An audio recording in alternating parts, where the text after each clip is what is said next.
listen to people that they want to bring a division. Anyone that is against this government, we need to bring them on board. That's why sometimes hata mimi mwenyewe nakuwa na differences kidogo na wewe, lakini naona kwamba umerudi katika zile voices tulikuwa tunasema, nasema yes, this is what we want. So now you have a chance, you have a platform. Reason with us together. Reason to those people ambao tunasema anywhere ambao utakuwa unaenda wrong. Be ready when we criticize you and we tell you, bro, this one, kuja kwanza tuzungumze. Let us agree so that we can go in one voice. Be open for criticism. Be open to take, sometimes I know you have your own plans, but this is a movement. It is a collective voices. When we have that collective voices and we make sure that we bring everybody on board, I tell you, revolution is very much possible and it can happen even in a span of 1 month. Lakini tukiendelea na hizi gimmicks, kesho sasa inakuwa ni mountain. Saizi kesho Raila akikosa kule AU itarudi tena kwa Nyanza. Sasa nao wameanza kujipanga because Raila anataka kwenda hivi, tunarudi pale pale. So kitu ambao revolution movement haina tribal. Let's remain in that tribeless. That is the only way forward. Are we there? Thank you. Morara. Right. Thank you so much. Morara. Thank you so much, Fabish. Yes, can you hear me? Yes, we can hear you. All right. So thank you so much for that. I just have something to comment about that. There is one thing that we are all forgetting. Now, you see, there is something I mentioned at the end of the video that I posted, and this is what I said. I said that the removal of the president is also a solution to the problem, because before you fix the citizens, until you fix the citizens, you've not fixed the leadership problem in Kenya. Otherwise, you would remove Ruto. Then you would have somebody like Waiti to become president. You know, he would have the worst of the worst become president because the electorate has not changed. You've only changed the president.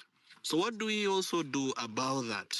The fact that the electorate itself is not sufficiently educated in terms of civic education in readiness for a revolution. Because if you look at other countries where there have been revolutions, you realize that you can actually remove a president and put a worse one in power just because of the population not being emancipated or properly civically educated. So what do we do about that? That's a very important thing that we need to think about. Yes, you ask a very critical question. First is, when we talk of revolution, revolution is people's power. And if people can revolt, those are people that they already know what they want. And when we talk of civic education, when we start coming to the streets, there are people that, yes, they have the knowledge that this regime is not working, we have poor leadership, but now they will ask you, what can we do? Hakuna kitu tunaweza kuwafanya. Wacha tu waendelee vile watafanya. Mungu ako na sisi. So those voices about they are hopeless. But when we say no, this revolution, this regime tunaweza kuondoa sababu we have the power. About kuwa ati tukiondoa, when we say we are draining the swamp, of course katika revolution tutakuwa sisi wenyewe si kitu ambao ni rocket science, kwamba tutakuwa na council na tuseme kwamba we can scrutinize these people. And of course itakuwa sasa we have everything new system ambapo ni kama tunaanza inch fresh. Tunasema kwamba these people we are scrutinizing, sio tu kwamba tunaletewa wanawekwa katika system ambao hiyo system imekuwa reset na different powers, ambao kama hii system za kuscrutinize our leaders ingekuwa inafanya kazi, we could not be having William Ruto. So that is to tell you that those systems are not working. Tuko na Kithure Kindiki ambaye hata amepitishwa shortcut. Now tukieri tuwaondoe, tutengeneze kama ni national council ya watu kama ni 100, then sasa tuseme kwamba we can even have a transition for like 5 years or even 3 years as we are now restructuring our country and restructuring the old systems.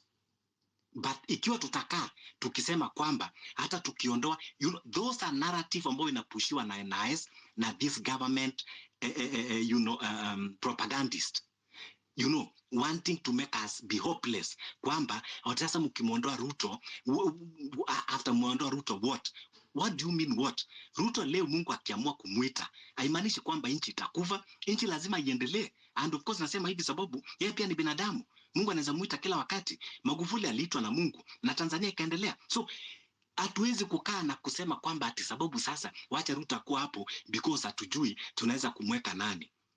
Sisi kama tumeamua kwamba hao watu viongozi wafanyi vizuri, I'm sure kwamba tukimwondoa, we already know the kind of leader, the kind of person that we want. We have 55 million Kenyans. You cannot tell me that out of 55 millions, we don't have good leaders with integrity, people who are accountable, people who are transparent, people who are human, people who have sympathy, people who respect life. We have a lot. These goons are very few. This greedy, selfish, they are very few. All right. Thank you so much. Thank you so much, Fabish. I have to let you go at that point. Dr.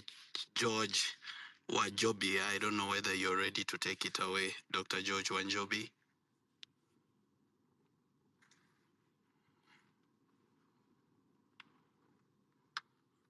All right. I can't hear Dr. George Wanjobi. I don't know whether the rest of you can hear him.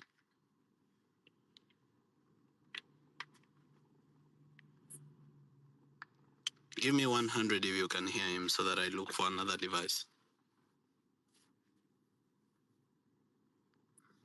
No, he's not speaking. Do you hear me? All right, Dr. George, we can't hear you. I don't know. Let's let him fix his internet first. Next, just speak up.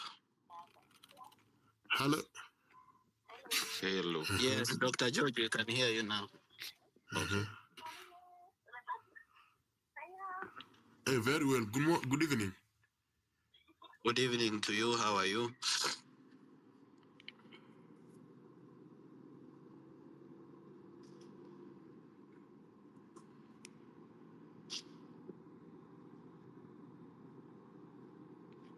Sorry, I seem to have lost him again. Dr. Darwin, are you here? Yes, I'm here, Morara. You can hear me? Yes, we can hear you loud and clear. Please proceed. Thank you. Thank you very much. And first, I want to appreciate your effort for the civic education and making what looks hidden to come to the glare of light. It's very important to put in context when you talk about corruption. Then it's very important to put in context on what really is ailing us, and the trips you've been making around. I saw what you did in Kwale.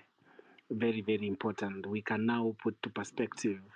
I'm a health worker. I'm a doctor and orthopedic surgeon working in a hospital in Rift Valley, MTRH, and I would also want to just add a piece of healthcare deliverables in this conversation, because it's a framework that has really been collapsed in the past over 8 weeks. So there was an introduction of SHIF and SHA, which came to replace NHIF. And it has been the most traumatic and sorrowful time for the patients I've ever seen. We began by unannounced deaths. People would come to hospital, and it will be like NHIF is now in transition. You have to pay money. And Listeners, are we there? I've been yes, we can hear him. No, we can. It's Dr. Morara? Darwin is speaking. You can wait. You can wait, Dr. George. Dr. Darwin is speaking. Yeah. Good Thank you. listeners. Thank you very much. Brian Soro? Morara? So I've muted Dr. George's mic. Just proceed.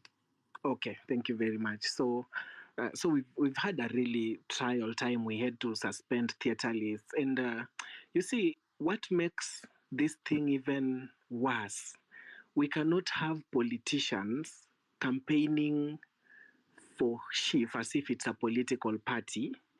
We are not having healthcare workers giving it a thumbs up. The people who are supposed to glorify the new health system are not talking about it. We only see it in podiums of politicians, and it means that there is everything wrong about it. It is gaining a taste of the BBI, and it's gaining a taste of the Huduma number, forcing a healthcare system that is first very oppressive. They say that this healthcare system is for Kenyans, for indigents, but let me tell you, if we have lost indigents already because of this healthcare system, then it means it is already from the time the word go.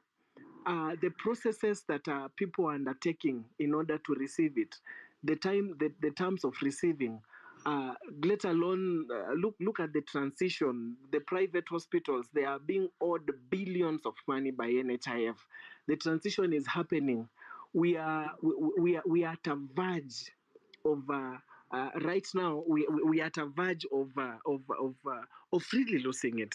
So we've had a serious trouble in the healthcare spaces when it comes to delivering healthcare system to our people. And allow me to say this as I even wind up. The politics of tribalism that this country has dwelt on, and the politics of marketplace, that means whichever politician is there for sale, they are easily buyable. It has denied us the right to get the good people who can oppose this thing from the podium.